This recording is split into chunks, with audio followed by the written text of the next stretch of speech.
Booyah!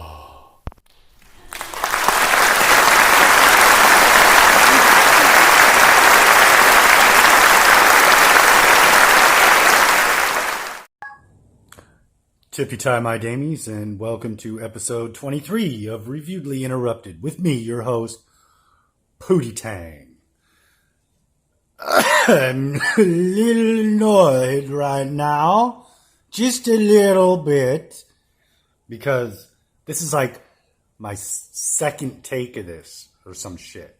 And this show is supposed to be the low-budget, independent, shot-on-video, direct-to-video show of movie reviews. This is not high production. I've explained before, there's no scripts. I'm trying to do this shit in one take. I'm trying to do low effort. I'm trying to give you guys info on movies and my take on movies and really get that out there. But as far as like the whole concept altogether, I don't feel like I should put like a lot of money or production into these because I have a real job and I got bills. So it's like, you know, there's all that. But regardless, this episode, second favorite movie of all time, Booyakasha, Session 9. Love this movie.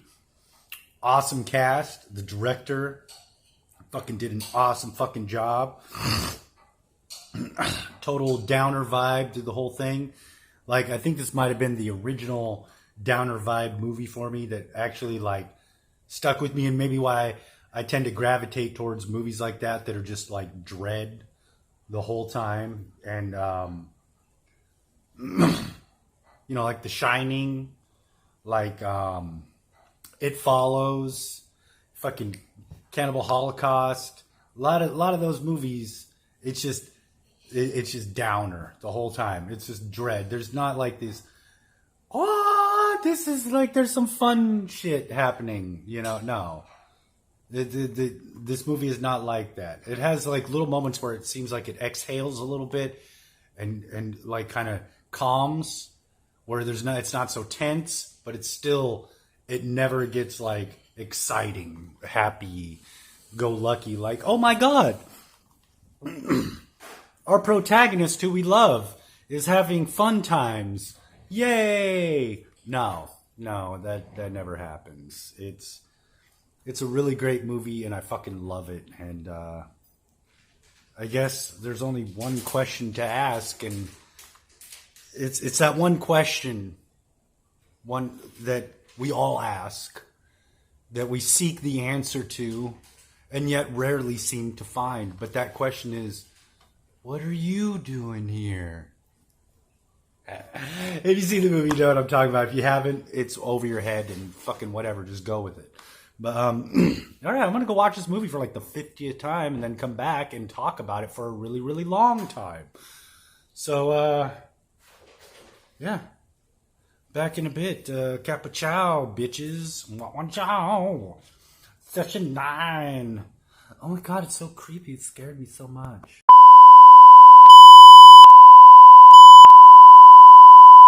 Today, just discovered. You want to say goodbye? Woo! This movie. Fucking love this movie. The fucking cast. David Caruso. How cool is David Caruso? Like, even when he's like in this movie, he's kind of a dick. He doesn't have a great attitude. There's just something about him where it's like he seems a little slimy. You know, you want to go like, oh, David Caruso, he's going to be like the good guy or something. No, there's just something like kind of grimy about him that you don't really like. It's not even the fact that he smokes weed. Some people will be like, oh, because of his drug. No, it has nothing to even do with his drug use. I think he's trying to like take over the company or something. There's just something unspoken there that seems kind of grimy and sleazy about him or something. But Josh Lucas, I think this is the first movie I ever saw Josh Lucas in, even before American Psycho, which was a lot bigger, like got a lot, I think, a wider, not distribution, but just like more push, you know. I think this was the first thing I saw Josh Lucas in. So now when I hear his voice on fucking car commercials, it's just like, what are you doing here? This is the movie. Larry Fessenden, I believe this is the first movie I even saw Larry Fessenden in. Then that movie I Sell the Dead, which is funny as shit. I think, what is it? Dominic Monaghan's in it too. And it's like a very funny fucking romp of a fucking movie, that I Sell the Dead. I got to watch that again soon. Do a review of that sometime. And and then seeing him in You're Next, but it's always like this movie. It's like, hey Gordon, what's going on here? You know? I'll begin with I'll talk a little bit about the vibe again. Basically, my mustache, I know it's like, man, dude, you went from, like, if you know me from Facebook, not having facial hair for a long time, to all of a sudden being like, oh, now you're just going to play with your fucking facial hair on your video like you're something cool or something. Whatever, dude. You wish you had sideburns as gray as this, fucker. But basically, this is how this movie is. It's like, it's a kind of a clear sky. You got some clouds, a few clouds here and there. But then it's like, more clouds start coming in, and then just all of a sudden the sky goes from being blue, where it's just the blue is getting eaten up by white. Now it's just an overcast fucking sky. And those white clouds are turning gray. Slowly turning gray, then more rapidly. And then they turn from gray to dark gray to fucking black. And you are getting thunder, and you are getting lightning, and you're getting torrential rain and winds, and it is just right over your head, and it is the craziest fucking most brutal storm ever, where it's like the biggest storm you can have that's below a hurricane is what's going on. And then the ending is when you hear that final rumble of thunder, and it just slowly dies away. The sky's still dark. It's still dark. The lightning has stopped. The rain, which was heavy, and the wind, like the wind dies down and the rain is still just, it's a constant drizzle. It's not like heavy drops, but it's still a lot of rain, just a total sheet of rain. That's the ending. It never clears up again. There is no like final resolution at the end where it's like, oh, no. This is the vibe of Session 9 and why I fucking love it. The ending is so fucking great. I know it's not the fucking 4th of July fireworks kind of like, wow, ending where it's like, oh, dude, they wrapped it up where it was just like, blah, blah, blah, blah, blah. No, like I said, it's just like fucking near hurricane storm right in your face, to just like, maybe like a regular heavy winter rain storm, where it just, beautiful. That ending, that fucking ending. And where do you live, Simon? I live in the weak and the wounded.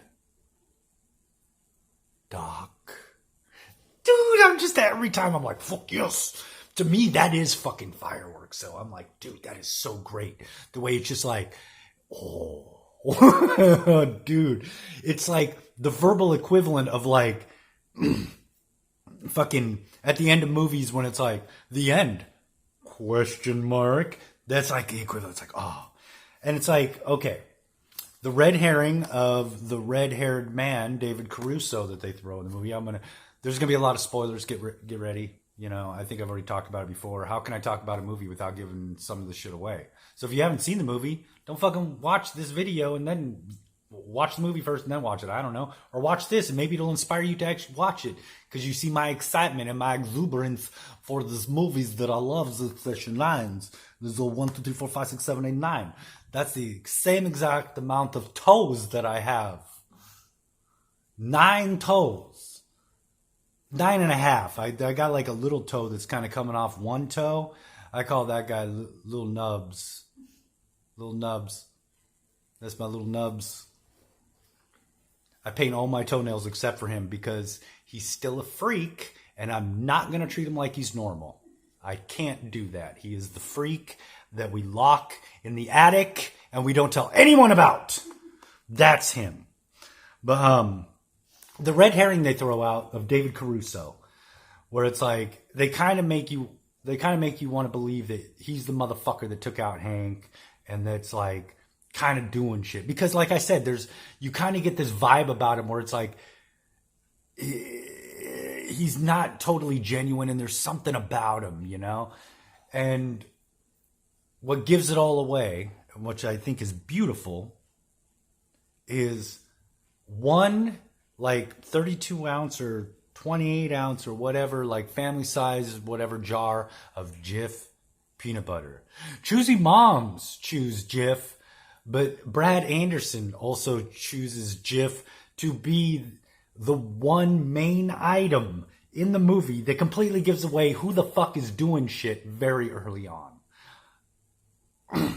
It's in that bag that he's carrying, that fucking Gordon's carrying to his house when he gets off work that day to celebrate when it all goes down and everything goes to shit for him, right? In that bag.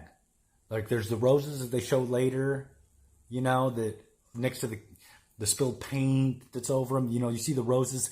The roses made it back to his van. If he was going to give them to his wife and everything else, why are they in the van? You know, the whole thing, right? But also in that bag is that jar of peanut butter. That jar of peanut butter gives the entire fucking thing away. And I love it. Because the first time you watch it, you're not looking at a fucking jar of peanut butter. Maybe you catch it, but mostly it's just like, what's going on? Like, I totally didn't get it. After further viewings, I'm like, holy fuck, dude, he gave it away right there. The fucking peanut butter, dude. Fucking peanut butter. But like, I gotta watch it again because one thing, like, I wasn't paying attention for was because the flowers pop up, the peanut butter pop it up, the peanut butter pops up, but like that champagne's got to be somewhere. Now I got to watch it again and look for that champagne. So totally gonna be a thing at some point. But like, I love how they filmed it at like a real abandoned mental hospital where they actually had shit going on there. Like if you watch the special features, we'll talk a little bit about this Blu-ray. Had it on DVD forever. But this Blu-ray from Scream Factory, lovely, lovely Scream Factory Blu-ray. Yes, I was very excited to get this in high def, even though I already had it on a DVD. I was like, I want to see it in HD. It's going to be beautiful, and I want to see it. 2 new special features. They come with this mofo. The Return to Danvers, The Secrets of Section 9, featuring like interviews. I think it's newer interviews they did like later on, and New Horrors Hallowed Grounds, which I think is a newer documentary about the hospital that they shot at. I don't think it's called Danvers. It's called something else. But I can't remember what the name of the actual asylum name is. It's a very famous one. I just can't fucking remember it right now. But plus it has like, you know, Scream Factory really put together a nice little thing. It has, and then it has the old ones of the audio commentary, the deleted and alternate scenes, story to screen featurette, and the Haunted Palace featurette, which was one about like where they were filming and everything, and theatrical trailer. You know, I was thinking I should showcase the physical media because that's one of the things that the show is about, is the physical fucking media. I'm all about that shit. Like I should showcase it more and kind of give my critique, maybe a little bit on the package of shit that I got. You know, I show it off. I'll be like, hey, I got in this, blah, blah. But giving a little talk about it, you know, maybe this is the one you want to pick up. There's an import special edition dealio that has like extra stuff, like I think like lobby cards and everything else. And I'm just like, I get a total boner for that fucking extra stupid bullshit that I am going to end up picking it up at some point. I don't know if it's 4K. It would be cool to have it in 4K, Blu-ray, and DVD. Because physical media junkies, that's how we do it with some movies. We like to own multiple formats, multiple editions of certain movies that we really find close to our heart. Cannibal Holocaust is one I got 2 different editions of so far. I'm going to, over time, build to that. And Session 9 would be a nice one, since it's my number 2 favorite movie, to do the same.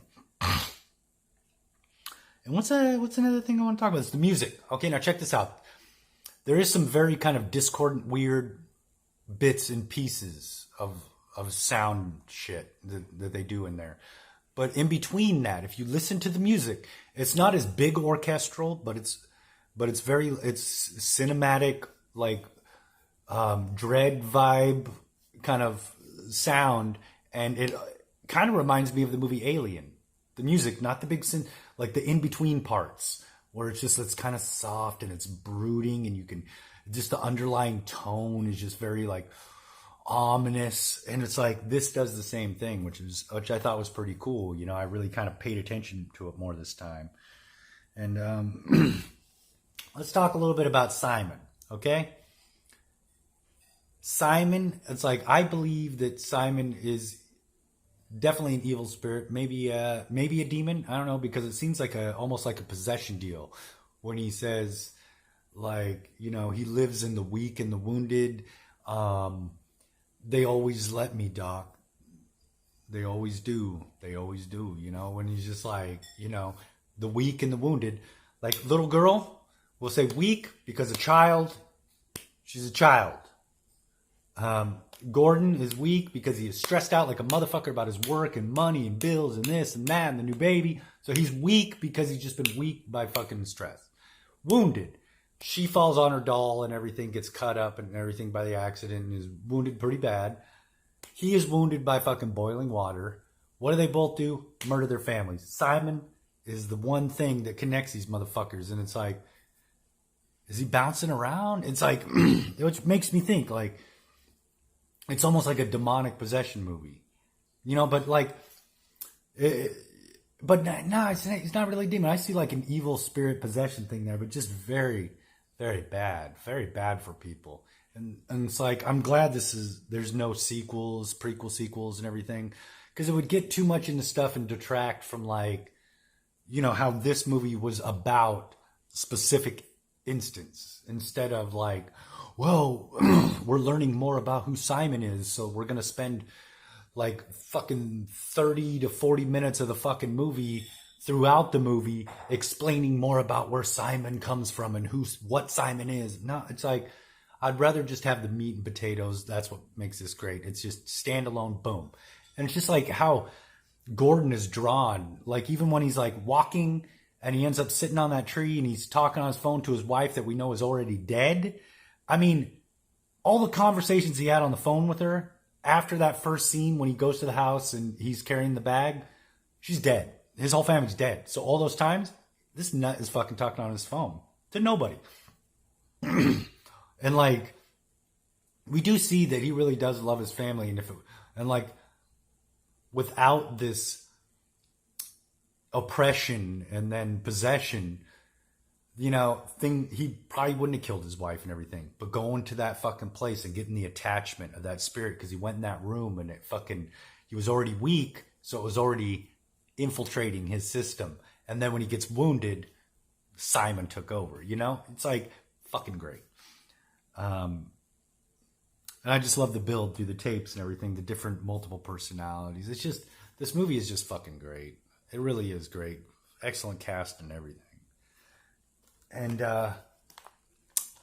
next episode, I'm like a part of my woman is a part of my production crew, and one of her main duties is to pick out the next movie I'm going to do. So like 99% of the time she does that. Sometimes I just grab something because I got to grab something really quick. She's not around. I'm like, well, I'm just going to fucking do this. It would be kind of cool. She just chose Driller Killer. A fucking classic, a grindhouse fucking classic. I love this movie. I'm glad I have it on fucking Blu-ray. I had it on a shitty little set, low quality, and it's an import too. So I can only watch it on my Regions free player. Yeah, I did that so I could have shit like this. Keeping up with the Joneses. And I'm still like a lap behind those motherfuckers. The Joneses are fast. Not because they're black. They're just very fast because I think they've been running for a very long time. So don't try to make this a racist thing. Okay? Don't try to make this a racist thing. In fact, I think they're Cuban, so I don't even think that counts. I don't know. I don't know the difference. I don't think I've met a Cuban. Would I be able to tell the difference if I met a Cuban? Would it be the accent? Would that be the thing?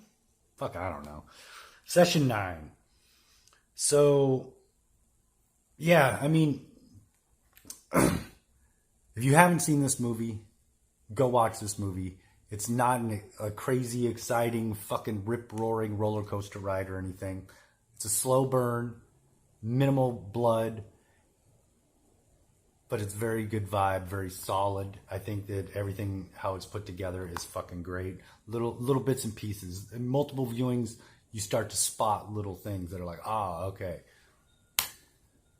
And if you have seen this movie, go fucking watch it again. You know what I'm talking about. And if you want to just pick up a physical copy, I do actually recommend, if you're into special features and all that bullshit, getting this copy. And it's a good start. You know, if you just want the movie, then get the DVD. It's straight up. It's still fucking bomb. But, all right. This has been episode 23 of Reviewedly Interrupted with your host, Pootie Tang. Pootie Tang, Pootie Tang, Pootie Tang. And since I have signed your pity on the runny kind, I'm just gonna have to say, wadata. Until next time, oh my viewer. Stay golden or bronze. I don't know, are people still getting things bronzed? Don't bronze your Blu-ray, you won't be able to watch it. And plus it's like, it's not really, you won't be able to see the cover because it'll be covered in bronze, because to bronze something, it's kind of got to have more third dimensions and contours and peaks and valleys or something, that like shoes. Don't bronze, if you bronze your shoes, you can't wear them. They'll be too heavy. You won't want to wear them unless you're trying to get like really strong calves. If you have really weak calves, I recommend bronzing your shoes and then wearing them and walking at least 5 miles a day, or make it every other day. 5 miles every other day, bronze shoes. You're going to have calves like a maniac. All right, that's enough random. All right, tippy time, my damies. I'll see you next time on Reviewedly Interrupted. Session 9. That won't scare my vibe.